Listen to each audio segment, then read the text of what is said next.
Hi అండి, lucky Reddy స్టోరీస్కి స్వాగతం. Please story విన్న తర్వాత like, comment, share and subscribe చేసుకోవటం మాత్రం మర్చిపోవద్దు. 2 గుండెల చప్పుడు స్టోరీ తరువాయి భాగంలోనికి వెళ్ళిపోదాం.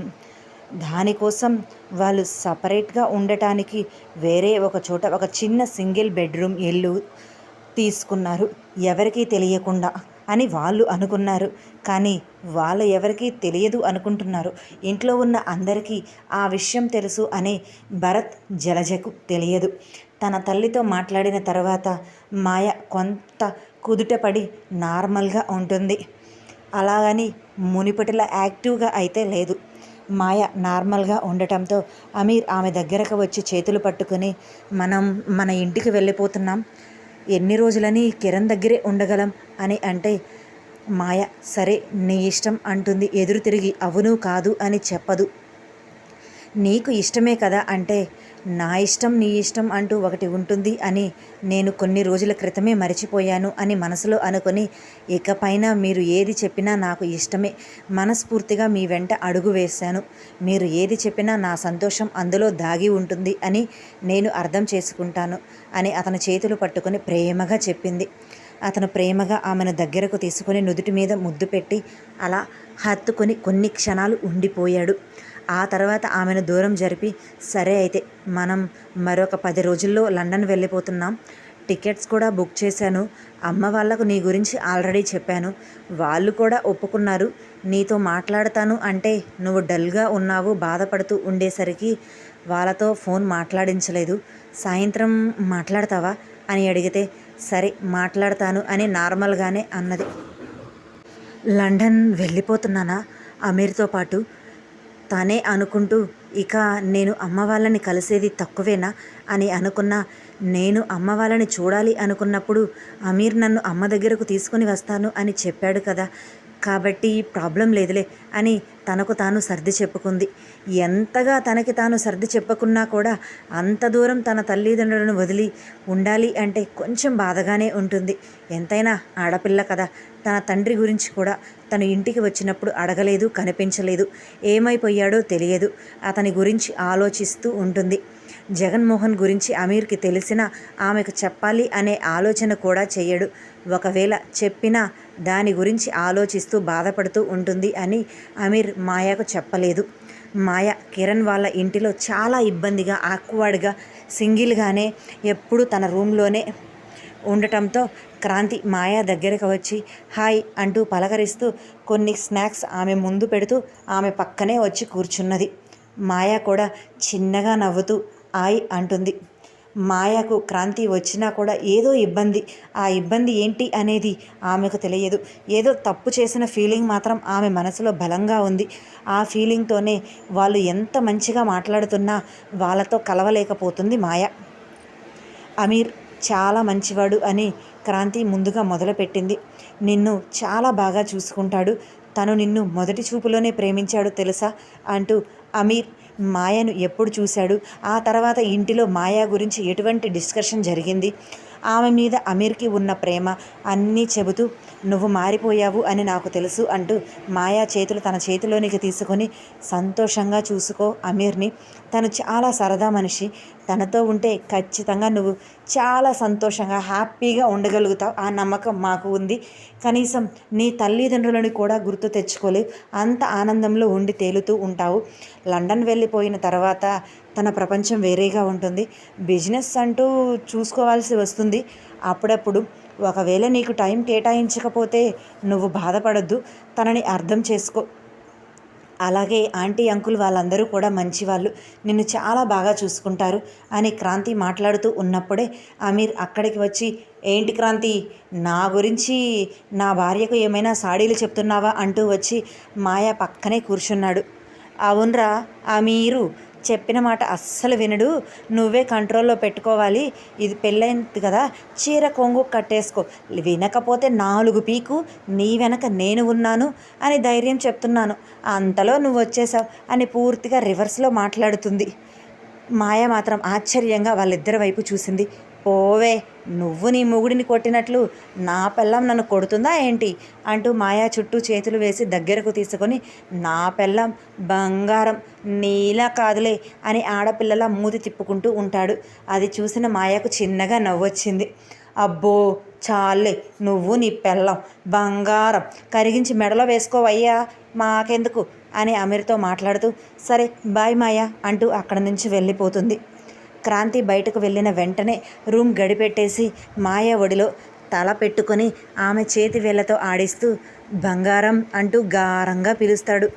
హా చెప్పండి అంటూ ఆమె పలికితే మరీ మరీ అంటూ ఉంటాడు. కానీ విషయం ఏంటి అనేది చెప్పడు. చెప్పండి, ఎందుకు నా దగ్గర ఇబ్బంది పడతారు అని మాయ అంటే అప్పటి వరకు అతనిని ఊరిస్తూ ఉన్న ఆమె నడుం మీద గట్టిగా చేతులు వేసి గిచ్చేస్తాడు. ఆమె ఏమైనా అంటుంది ఏమో అని ఆలోచిస్తూ ఉండటంతో అతను ఒక్కసారిగా నడుం మీద గిచ్చటంతో ఉలిక్కి పడినట్లుగా అరిచి లేవాలి అని ప్రయత్నం చేస్తుంది. కానీ ఆలోపే అతను ఒక్కసారిగా లేచి ఆమె బుగ్గ మీద గట్టిగా సౌండ్ వచ్చే విధంగా ముద్దు పెట్టి తుర్రుమని పారిపోతాడు. ఇదంతా క్షణకాలంలో జరిగిపోవటంతో ముందు ఆమె షాక్తో బిగుసుకుపోయినా ఆ తర్వాత అమీర్ చేసింది గుర్తొచ్చి ముసిముసిగా నవ్వుకుంటూ ఉంటుంది. అలానే బుగ్గ మీద చేతిని వేసి పెట్టుకొని నడుం మీద మరో చేతిని వేసుకొని అతని స్పర్శను ఫీల్ అవుతూ ఉన్నది. బయటకు వెళ్ళిన అమీర్ లోపలికి మాయ ఏం చేస్తుంది అని తొంగి చూస్తాడు. మాయ ముసిముసిగా నవ్వుకుంటూ సిగ్గుపడుతూ ఉండటం గమనించి వెంటనే ఆమె దగ్గరకు వచ్చి, నువ్వు ఏమంటావో ఏంటో అనుకున్నాను, అందుకే బయటకు వెళ్ళిపోయాను. అయితే నేను ఇలా చేస్తే నీకు ఇష్టమే అన్నమాట అని మరొకసారి ఆమె నడుం మీద చేతిని వేసి తన దగ్గరకు లాక్కొని బుగ్గ మీద ఫేస్ అంతా ముద్దులు పెట్టి పెదవుల వరకు వచ్చి, ఇక్కడ కాదు దీనికి వేరే స్పాట్ ఉంది అని కన్ను కొడుతూ చెబుతూ అప్పుడు పెడతాను అని కన్ను కొట్టి అక్కడి నుంచి తుర్రుమని పారిపోతాడు. అతడు మరలా వెనక్కి వస్తాడు అని ఊహించని ఆమె అతను రావటం, తనతో చిలిపి పనులు చేయటంతో మొదట ఎలా రియాక్ట్ అవ్వాలో కూడా అర్థం కాక ఆ తర్వాత ఆమెకే తెలియకుండా ఆమెలో కొత్తగా సిగ్గు వచ్చి చేరి అదే సిగ్గుతో నవ్వుకుంటూ వెళుతున్న అతని వైపే చూస్తుంటుంది. అవి ఇంట్లో అప్పుడే పరిస్థితులు అన్నీ కూడా కుదురు పెడుతూ ఉంటాయి. అందరూ జరిగిన విషయాలన్నీ మర్చిపోయి నార్మల్ లైఫ్లోనికి వస్తూ ఉంటారు. ఆఫీస్లో అర్జెంట్ మీటింగ్ ఉంది అని వెన్నెల స్పీడ్గా తలస్నానం చేసి టవల్ కట్టుకొని బయటకు వస్తుంది. కరెక్ట్గా అప్పుడే ఫోన్ మాట్లాడుతూ బయట నుండి అవి రూమ్ లోపలికి వస్తాడు. కానీ వెన్నెలను గమనించడు అవి. రూమ్లోనే అటూ ఇటూ తిరుగుతూ ఫోన్ మాట్లాడుతూనే ఉంటాడు. అది గమనించిన వెన్నెల అతనిని దాటుకొనే డ్రెస్సింగ్ రూమ్లోనికి వెళ్ళాలి. అతను ఏమో అడ్డుగా అటూ ఇటూ తిరుగుతూ ఉన్నాడు. ఇప్పుడు ఎలా వెళ్ళాలి? ఇక్కడ నుంచి డ్రెస్సింగ్ రూమ్లోనికి అభి చూశాడు అంటే ఖచ్చితంగా నన్ను ఇబ్బంది పెడతాడు అని అనుకుంటూ ఉంటుంది. పాపం అభి అది ఏమీ గమనించక అతను ఫోన్ మాట్లాడి పెట్టేసి ఏంటో ఈ మీటింగ్లు అని తల ఎత్తి చూస్తాడు. ఎదురుగా అర్ధనగ్నంగా కనిపిస్తున్న తన భార్యను చూసి అలా ఫ్రీజ్ అయి ఉండిపోయాడు. అమ్మో, అభి నన్ను చూసేశాడు అని అనుకుంటున్న ఆమెకు అభి కళ్ళు చూడగానే ఏంటి ఇలా చూస్తున్నాడు అని నిదానంగా ఒక్కొక్క అడుగు వెనక్కి వేస్తుంది బిడియం కంగారు సిగ్గుతో. అభి అలానే ఆమె వైపు కన్నార్పక చూస్తూ అడుగు వేసుకుంటూ రావటంతో అభి వద్దు ప్లీజ్ అని టవల్ ఒక చేతితో గట్టిగా పట్టుకొని మరొక చేతితో అతనికి రావద్దు అన్నట్లుగానే ముందుకు చూపిస్తూ ఉంటుంది. కానీ అతను వినకుండా కన్నింగ్గా నవ్వుతూ ఉండటంతో అతని ఆలోచన ఏంటో ముందుగానే పసిగట్టిన వెన్నెల వాష్రూమ్లోనికి దూరిపోతుంది. అబ్బా, మిస్ అయిపోయింది అనుకుంటూ వెన్నెల ఇప్పుడు నువ్వు బయటికి వస్తావా రావా అని గట్టిగా తలుపు కొడుతూ ఉంటాడు. నేను రాను, నేను వస్తే నువ్వేం చేస్తావు అనేది నాకు బాగా తెలుసు. అర్జెంట్ మీటింగ్ ఉంది ఆఫీస్లో, మీరు బయటకు వెళ్తే నేను బయటకు వస్తాను అని అన్నది. ఆమె బయటకి అనటంతో అబ్బా, నేనేం చేస్తాను అనేది నా మైండ్ చదివినట్లుగానే ఇది కనిపెట్టేసింది అనుకొని సరే నేనేమి చెయ్యనులే నువ్వురా అని అంటాడు అభి.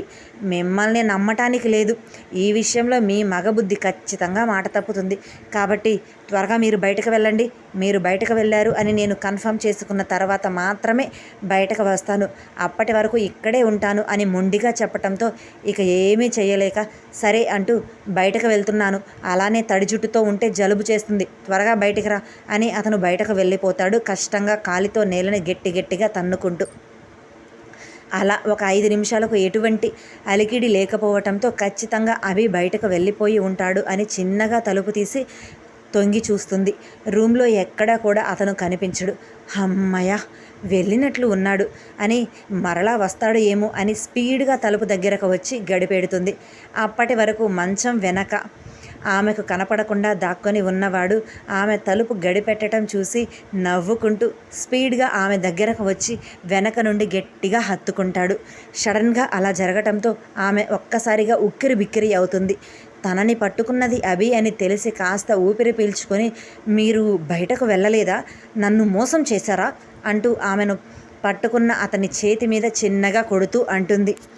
వెళ్ళలేదు, నిన్ను ఇలా చూసి కూడా బయటికి ఎలా వెళ్తాను అనుకున్నావు అంటూ ఆమె తల నుండి నీళ్లు జారుతూ మెడ మీద ముత్యాల్లా మెరుస్తూ ఉన్న నీటి బిందువుని అతని పెదవులతో అద్ది, ఎన్నో రోజుల నుంచి వెయిట్ చేస్తున్నాను ఈ అవకాశం కోసం, కానీ పరిస్థితులు అన్నీ తారుమారైపోయి ఇదిగో ఇప్పటికి అవకాశం దొరికింది, ఇప్పుడు నిన్ను వదిలిపెట్టి వెళ్ళేది అస్సలు లేదు అని ఆమె మెడ మీద చిన్నగా కొరికేశాడు.